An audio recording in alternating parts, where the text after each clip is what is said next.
Sally St Clair, a South Carolinian woman, disguised herself as a male soldier to serve in the South Carolina militia.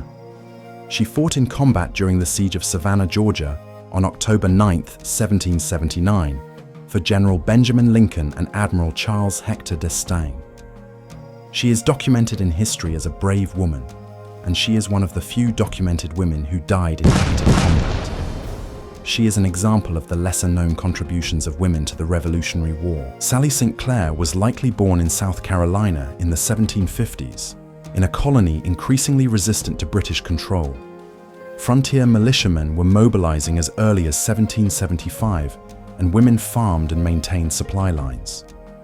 Sally likely received training in horsemanship, the use of firearms, and wilderness survival skills which would later prove useful in her disguise as a male soldier. British raids, as well as internal loyalist conflicts, visited the southern colonies, particularly Charleston and the surrounding South Carolina backcountry.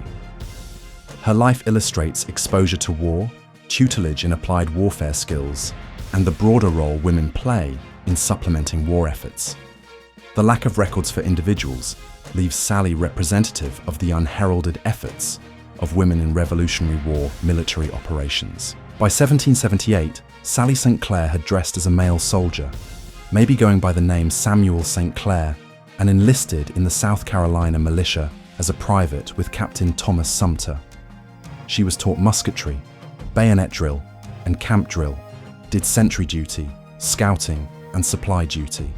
The southern campaigns were full of loyalist activity and British raids, so that the militia's efforts were crucial. Sally's success at being a male soldier proves the excellent skill and courage women in disguise possessed during the Revolutionary War.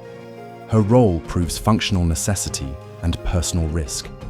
Even with scant records, her part is confirmed by witnesses during the war who witnessed a courageous soldier killed in action during the Siege of Savannah, Georgia, on October 9, 1779. Sally St Clair marched in September 1779 with Continental troops under General Benjamin Lincoln and the French under Admiral Charles Hector d'Estaing. Their mission was to recapture Savannah from the British. The troops endured muddy roads, swamps, heat, and disease. Marching in troops, they carried muskets, ammunition, and provisions. Sally, dressed as a man, did reconnaissance, sentry duty, and helped logistics.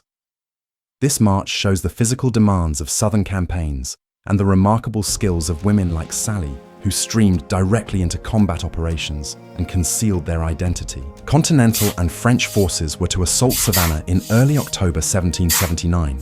Trenches were dug, cannon placed, and reconnaissance patrols. Sally St Clair served with the South Carolina militia, transporting ammunition and tending minor injuries in the field.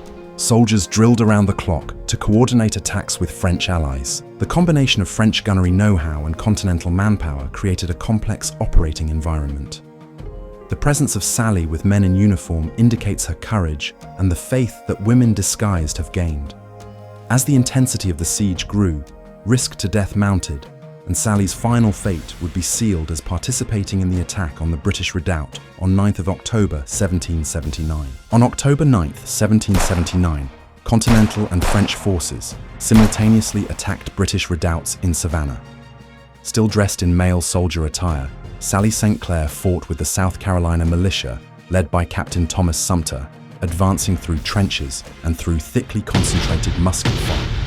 Soldiers weathered vicious cannon and musket fire, thick smoke, and chaos. Not daunted by such dangers, Sally is reported to have maintained formation and assisted wounded fellow soldiers. Her bravery, like that of many others in the Southern campaign, highlights the uncommon strength required of troops in frontal assaults. Contemporary reports suggest she was killed in action during the course of the attack, one of only a few noted women killed in actual combat in the Revolutionary War. Sally St Clair was fatally injured in the attack on the British redoubt on October 9, 1779, and thereby became one of the recorded women killed in action in the Revolutionary War. Her fellow soldiers remembered her bravery and dedication. Descriptions paint her as steadfast, nursing comrades while under fire without betraying her disguise. She was immortalized in letters and local accounts following her death.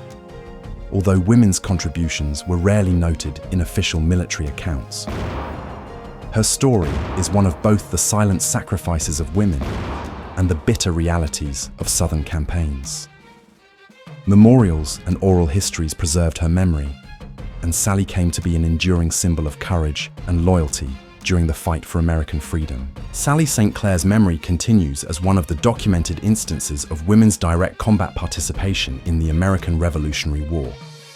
Though there is minimal official record, her service was recorded in correspondence, local accounts, and oral history. Her courage in combat, fidelity in battle, and ultimate sacrifice at Savannah on October 9, 1779, symbolize the lost history of women in the struggle for American independence. Historians identify her alongside other women who embodied social norms, disguising themselves as men to take up arms in militias and Continental forces. Sally's legacy continues to inspire us, serving as a reminder that the fight for freedom was undertaken with the bravery of individuals whose names were all but lost to history. Her experience highlights the human cost of conflict, the risks to women, and the importance of remembering their contribution to the development of the United States.